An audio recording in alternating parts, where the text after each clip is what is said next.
The National Commission on Excellence in Education, NCEE, asked Secretary Bell for and was granted full autonomy in their work analyzing the state of education in the United States.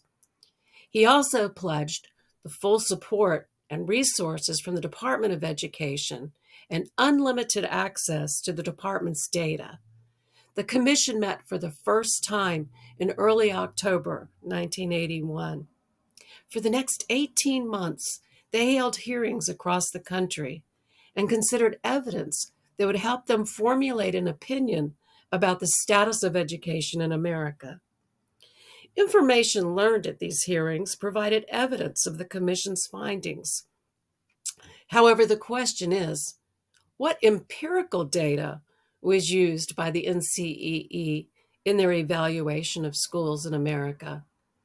In the current era of data-driven decision-making in education and a focus on testing data, this is a fair question. Since 1969, the state of public education has been measured by the National Assessment of Educational Progress, otherwise known as NAEP. For many years, statistics derived from NAEP have been the source of alarming headlines decrying the failure of public schools. Understanding the NAEP testing program is essential when considering the data they provide as a means of assessing the state of schools in America and judging the validity of claims that the schools are failing.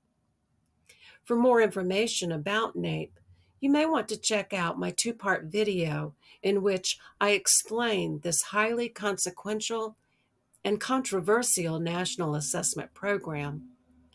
At the time when the NCEE was conducting its extensive evaluation of America's schools, NAEP data had been available since 1969, and therefore it would seem that this data could provide important information when judging the health of American schools at that time.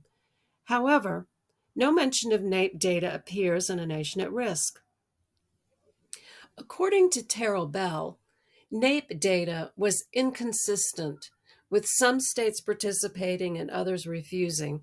Of the states that did participate, some left it up to the local school districts to make decisions about whether or not to participate in the testing program.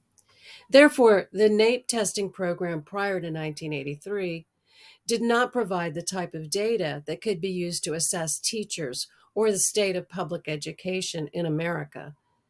It's hard today to imagine a country in which standardized test scores of elementary and high school students were not the driving force behind education policy decisions.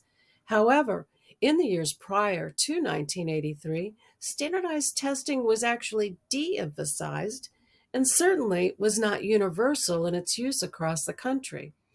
In his memoir, Terrell Bell described the lack of data to determine student achievement through test scores in 1983.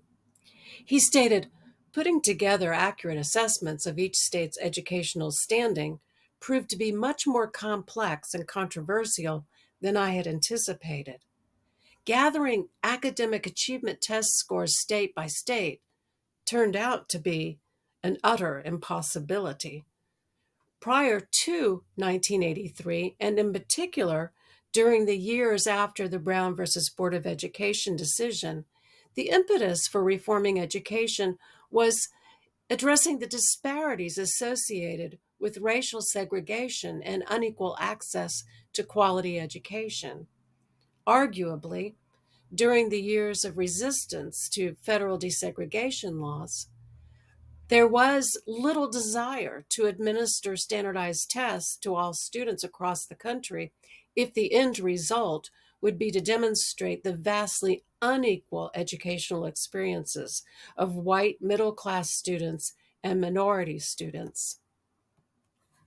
Without an adequate, reliable, and valid storehouse of data for public schools to use in their analysis of the state of education in 1983, the Commission for Excellence in Education was left with only one means of examining student achievement empirically. The Scholastic Aptitude Test the SAT, was first administered to American students in 1926, and therefore the Commission had a longitudinal set of data to use in their examination of student achievement across decades. The SAT was normed in 1941 and therefore became a standardized test. A bell curve established the parameters of scoring at that time in order to ensure that few people would score at the extreme top or bottom, and most would score in the mid range. An important point in the standardization of the SAT is that the population used to establish scoring ranges in 1941 was 10,654 students from the northeastern region of the United States. These students were overwhelmingly white, 98%, male, 61%, and many attended private college preparatory high schools, 41%. In other words, they were elite. In the years prior to the NCEE's examination of public schools, there had been a consistent drop in SAT scores since 1963. Public school critics jumped on these reports to solidify their position that the public schools were failing to meet the needs of America's school children. Well, in 1975, the College Board established a blue ribbon panel to examine the decline in SAT scores, and after an exhaustive analysis, published their findings in 1977. The panel concluded that declines in SAT scores were due to three factors: a dramatic increase in the population of school-aged children in America as a result of the post-World War II baby boom, efforts to reduce the dropout rate, and efforts to eliminate discrimination and provide educational equity for all Americans. The panel further found that 25 years earlier, in the early 1950s, only one half of all Americans completed the 12th grade. By 1970, however, 3/4 of all Americans were completing 12th grade, with almost half of those students going to college. The College Board panel suggested that the decline in SAT scores at that time may reflect the nation's tardy legislative decision to attack previous discrimination based on race, sex, and family income. Interestingly, the College Board panel did not cite public school teachers, teacher quality, or administrators as a primary reason for the decline in SAT scores. The only thing they cited was a sharp increase in the demand for teachers because of the large influx of students during the 1960s and early 70s that resulted in a greater reliance on substitute teachers and less experienced teachers. After the publication of A Nation at Risk, William W. Turnbull, who served as the president of the Educational Testing Services, the agency responsible for the administration of the SAT, completed his own analysis of the decline of SAT scores.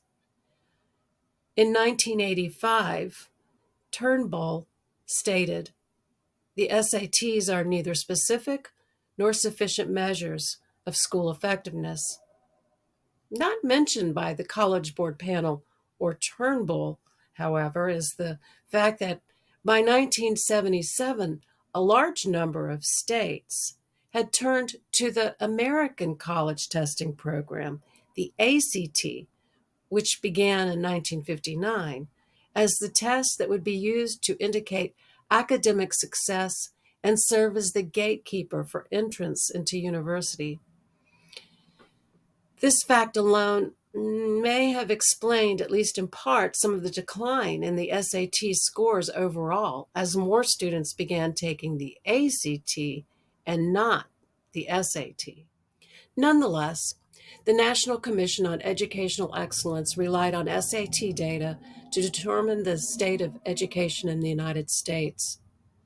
The NCEE also utilized various other sources to gather information for their report. They commissioned experts to write papers on various educational topics. They invited administrators, teachers, students, representatives of professional and public groups, business leaders, public officials, and scholars to testify at 8 meetings of the full commission. They held 6 public hearings, 2 panel discussions, a symposium, and a series of meetings organized by the Department of Education's regional offices.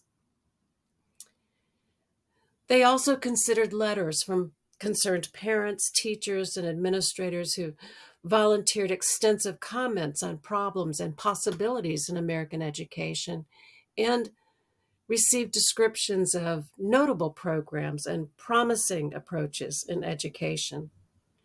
The commission's work took 18 months to complete. Every few weeks, the commission would gather together to conduct their work at various locations.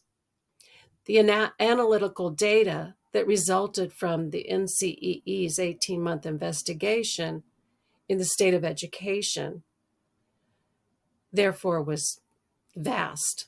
After 18 months of investigation and analysis, the NCEE completed its initial report. It was 225 pages in length.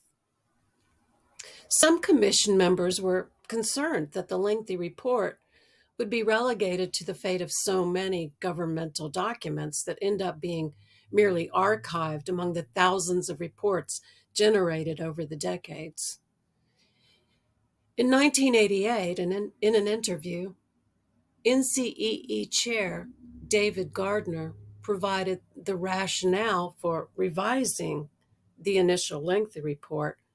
According to Gardner, the original 225-page draft was boring. It read like a master's thesis and put him immediately to sleep after the first few pages.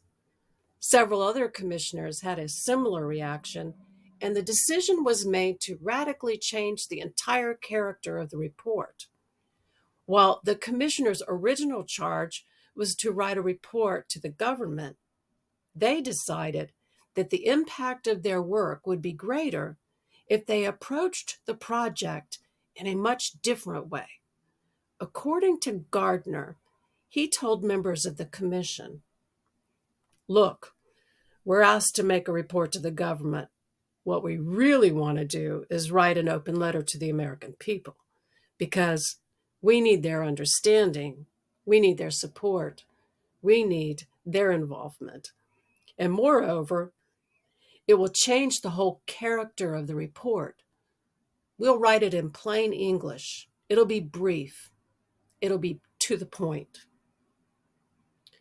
The final report would be shortened to a mere 36 pages, plus appendices, and would bear the name, "A Nation at Risk, the Imperative for Educational Reform, an Open Letter to the American People, a Report to the Nation and the Secretary of Education."